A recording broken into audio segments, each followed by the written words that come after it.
If you use Google Chrome every day, this small customization can make a big difference in how you work. In this video, I'm going to show you how to customize the Chrome Split View menu. Add a Split View button right to your toolbar and turn drag and drop Split View on or off depending on how you like to browse. This is a simple setup, but it can save you time and make multitasking much easier. If this video helps, make sure to hit that like button and subscribe for more quick Chrome tutorials. Let's get into it. First, open Google Chrome and go to a new tab page.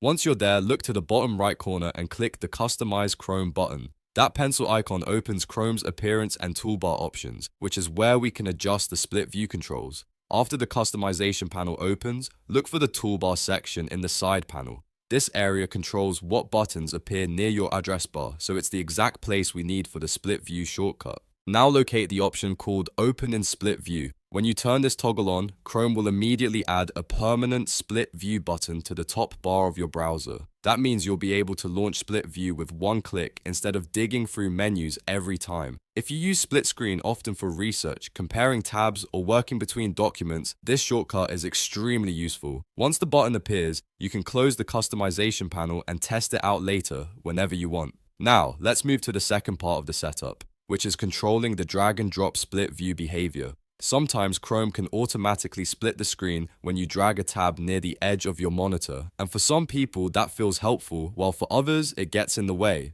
To change that, click the three dots in the top right corner of Chrome and choose Settings. In the Settings menu, look at the left-hand panel and select Appearance. This is where Chrome stores several interface options, including the split view drag behavior. Scroll until you find the setting labeled Allow Split View Drag and Drop on left or right edge of window. If you want Chrome to snap tabs into split view automatically when you drag them to the side of the screen, turn this setting on. If you prefer to avoid accidental split screen triggers, turn it off. This gives you full control over whether Chrome reacts to drag movements or stays more manual. After you make your choice, you can simply close settings and your preference will be saved. And that's it. You've now customized Chrome Split View menu options, added a handy split view button to your toolbar, and adjusted the drag and drop behavior to match the way you work. If you found this useful, be sure to like the video, subscribe to the channel, and turn on notifications so you don't miss the next Chrome tips and tricks guide. Thanks for watching, and I'll see you in the next one.